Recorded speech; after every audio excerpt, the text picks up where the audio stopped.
So hey there guys, Erin here again and another Ketomas. Today I'm going to be talking about hair loss, specifically female hair loss on keto and why some people may be experiencing this. And so I wanted to sit down, well stand up I guess in this case, and give my thoughts and opinions on what could be causing this potential hair loss. So I think there are 3, maybe 4 primary culprits for why somebody could be losing hair.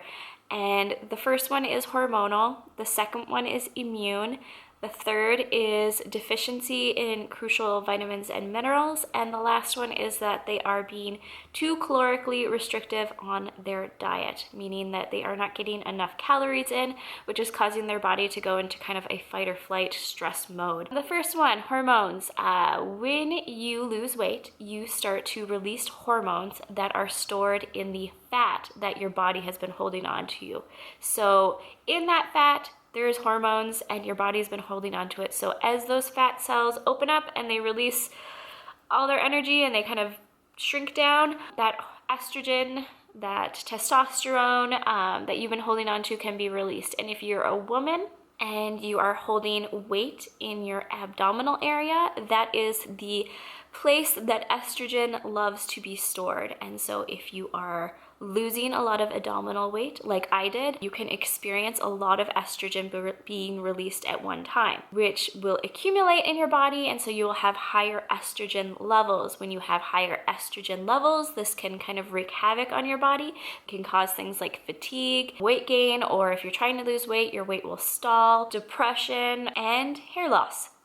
So that could potentially be the culprit. So if you're losing a lot of tummy fat and you're losing it pretty rapidly and you're not doing anything to kind of burn off or kind of get rid of that excess estrogen, you could be experiencing symptoms of too much estrogen in your body.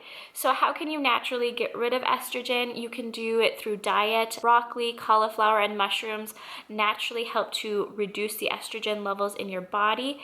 Avoiding dairy is also a good way to kind of help to naturally reduce estrogen, as well as avoiding alcohol or limiting your alcohol consumption, because estrogen is metabolized by the liver, and so you kind of want to have your liver free to kind of take care of that versus taking care of alcohol. The other thing you can do is you can sweat your estrogen out. So you can sauna, work out to a point where you get super sweaty. You could also try taking hot baths in order to kind of increase kind of body temperature and sweat. Sweat is just the natural, easiest way to kind of get it out of your system, and estrogen will kind of naturally kind of evaporate off of you through your sweat. So diet and getting your body hot and sweaty are 2 ways to get the estrogen out of you. The other thing, if you are worried about hormones or hormone levels within your body, you can get a hormone panel done with your doctor. I would recommend doing it with your doctor because they can go over the results with you. Your results may vary based on your age, your gender, your weight, your height even, and so they are going to be the best person to sit down with you personally and look at kind of what those results say and what they mean for you. Also, because I am cheap, it's an easy way to get your insurance to potentially cover the cost for getting those tests done. You can get the tests done at home. There are lots of home kits that will test your hormone levels. I think there's kits out there that will test anything from 5 to 12 different hormones within your body, and they range between like $100 and $300. So if you want to pay for it and do it at home, you can. They're typically spit tests.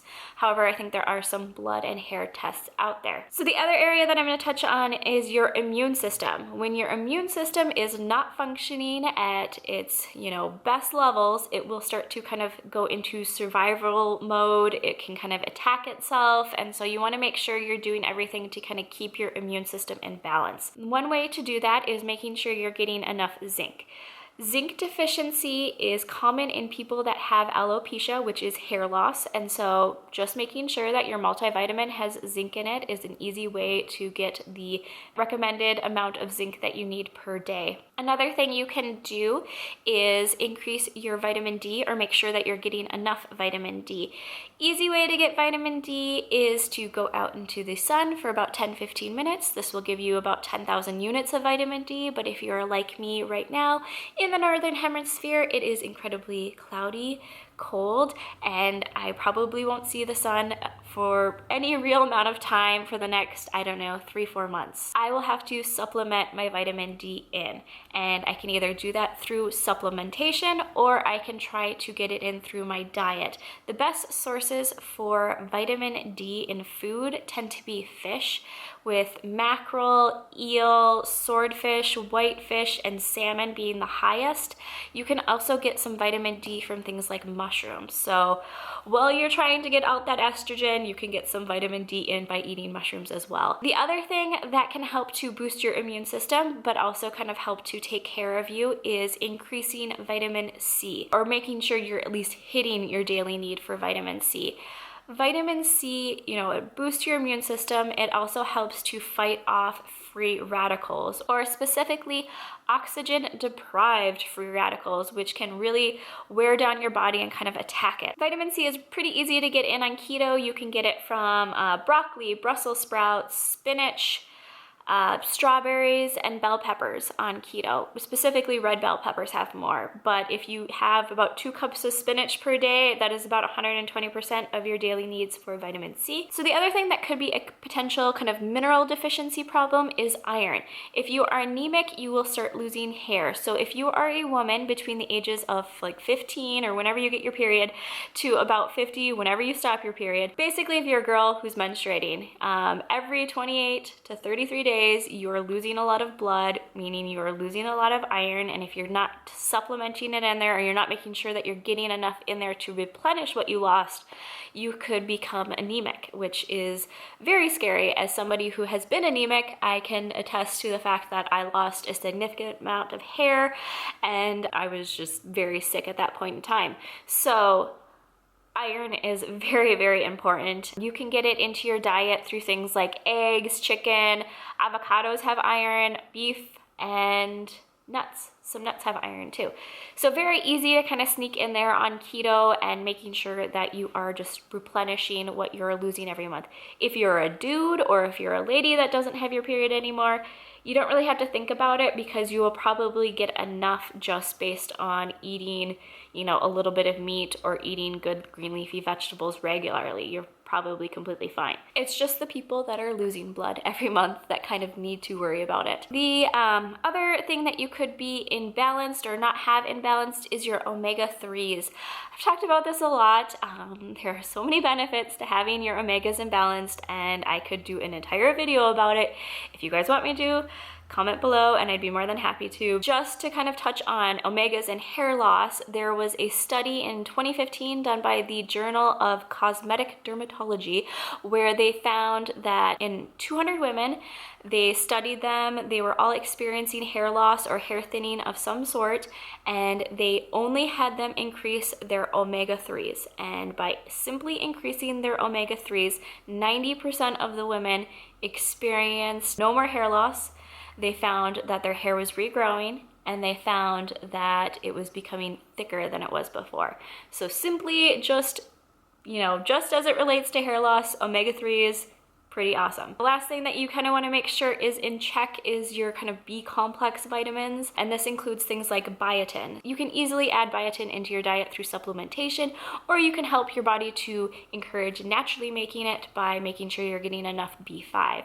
B5 can be found in things like spinach, Swiss chard, collard greens, egg yolks, and beef. So very easy sources for getting kind of your B5 into your diet. Again, all keto friendly. The last thing that I'm going to touch on is the fact that you could be restricting your calories to a point where you are causing your body to go into a stressful state. If you are too stressed, you can cause your body to lose hair. And I've definitely been there before too. If you're doing too many changes at one time, it can kind of make your body go into kind of fight or flight mode and kind of be like, what are you doing? What's going on? So take time throughout your day to kind of have a relaxing moment. Do yoga, meditate, take some calming breaths. Just make sure that you are not overstressing your body, and just make sure that you're giving yourself a period of time each day where you are just kind of mellowing out and you know, letting all the stress out. So that's kind of my thoughts on what potentially could be causing hair loss for some people as they go into keto, as they go into weight loss mode. I hope this video was informative and helped you guys out. If it did, go ahead and give it a thumbs up. Otherwise, I will just see you guys in the next video. Bye.